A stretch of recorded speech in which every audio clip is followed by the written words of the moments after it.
لمبی غیر حاضری کے بعد آنے کے لیے معذرت۔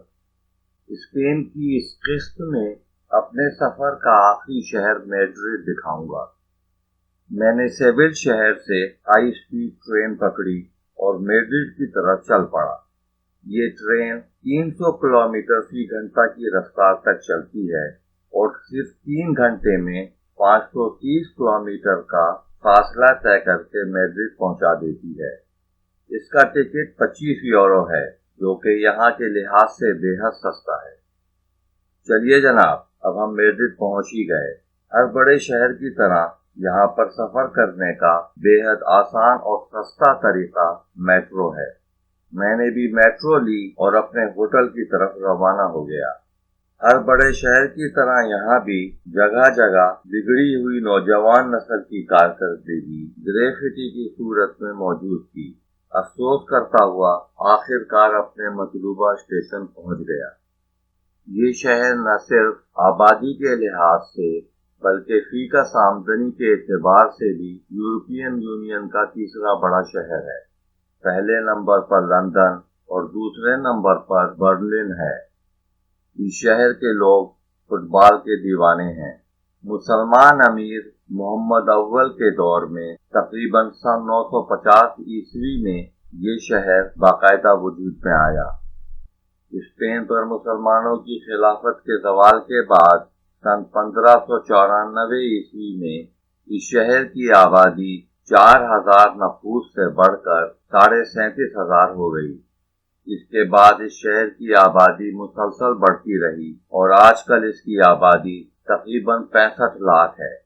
یہاں کا ٹیمپریچر جنوری فروری کے مہینے میں -8 ڈگری تک گر جاتا ہے، جبکہ جولائی اگست کے مہینے میں 40 ڈگری سینٹی گریڈ تک بھی ہو جاتا ہے۔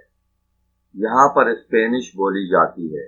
یہی وجہ ہے کہ اس شہر میں دیسی لوگ نہ ہونے کے برابر ہوا کرتے تھے۔ آج کل کچھ دیسی حضرات میڈرڈ میں آ کر بس گئے ہیں۔ ویسے بڑا شہر ہونے کی وجہ سے یہاں پر انگریزی بھی سمجھی جاتی ہے۔ اگلے روز الگ صبح ہوٹل سے نکلا، میٹرو لی اور میڈرڈ کے ڈاؤن ٹاؤن کی طرف چل پڑا۔ ویسے تو میڈرڈ کسی بھی وقت گھومنے کی غرض سے آیا جا سکتا ہے، لیکن اپریل سے اکتوبر تک یہاں پر کافی ٹورسٹ آتے ہیں۔ یہ شہر بھی یورپ کے کسی قدیمی شہر کی طرح پرانے طرز تعمیر کی عمارتوں سے بھرا ہوا ہے۔ سیاح ان عمارتوں کی دلکش طرز تعمیر کی داد دیے بغیر نہیں رہ سکتے۔ گلیوں میں گھومنے پھرنے کے بعد بے حد بھوک لگنے لگی اور سامنے ایک انڈین ریسٹورینٹ نظر آیا۔ کھانا کھا کر بے حد افسوس ہوا۔ زندگی بھر میں شاید ہی دنیا کے کسی بھی دیسی ریسٹورینٹ میں اتنا گھٹیا اور بے ذائقہ کھانا نہیں کھایا ہوگا۔ کھانا آدھا چھوڑ کر بل ادا کر کے چپ چاپ سے باہر نکل گیا۔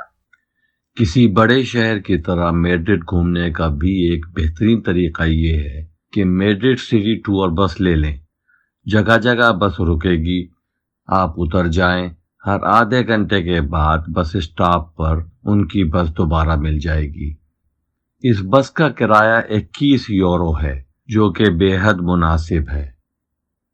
اس شہر میں سب سے زیادہ مزہ یہاں کی گلیوں میں گھومنے میں آتا ہے۔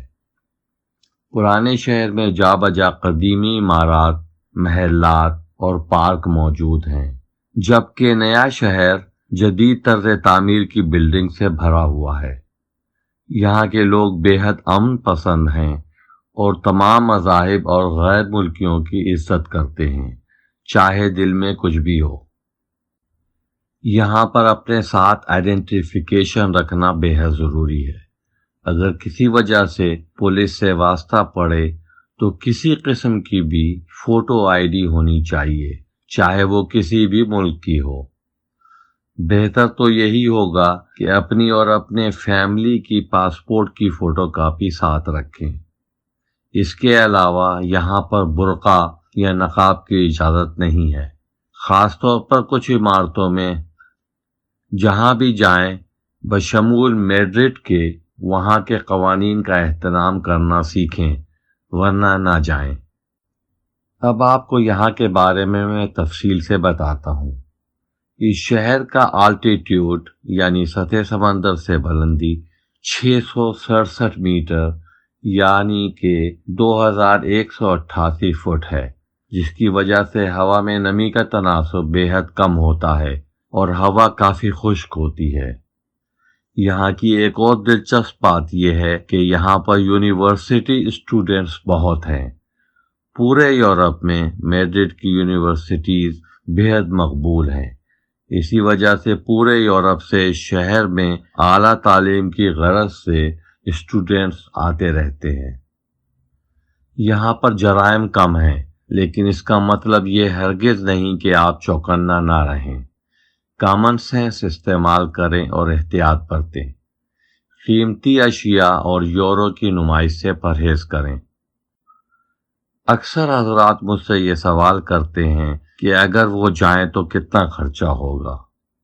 تو جناب، اس شہر آنے کے لیے فی کس کم سے کم 30 سے 60 یورو روزانہ کا خرچہ ہوگا۔ اگر درمیانے درجے سے وقت گزارنا ہے تو ایک آدمی کا کم از کم 150 یورو یومیہ خرچہ ہوگا۔ اس کے علاوہ اگر رات کو گھومنا ہے تو نہ صرف اس شہر کے بلکہ پورے اسپین کے لوگ رات کو 9 بجے باہر نکلنا شروع کرتے ہیں، 10 بجے ڈنر کرتے ہیں، پھر گھومنا شروع کرتے ہیں۔ اسی طرح صبح دیر سے اٹھتے ہیں اور دوپہر کا کھانا کھانے کے بعد 2 سے 3 گھنٹے سونے چلے جاتے ہیں۔ سے پہر میں یعنی 2 بجے سے 5 بجے تک اکثر ریسٹورنٹ اور دکانیں بند ہوتی ہیں۔ میں نے تقریباً پوری زندگی امریکہ میں گزاری ہے، یہ سب کچھ دیکھ کر بے حد تعجب ہوا۔ خیر، ہیں تو یہ عربوں کی نسلیں، انہی کی روایات پر قائم ہیں۔ اس ویڈیو کے آخر میں آپ کو پلاسیو ریال دے میڈرڈ دیکھنے کو ملے گا۔ یہ قدیمی شاہی محل بے حد رنگین ہے۔ اتنا رنگین محل زندگی بھر میں نے کبھی نہ دیکھا تھا۔ اگلی ویڈیو تک کے لیے خدا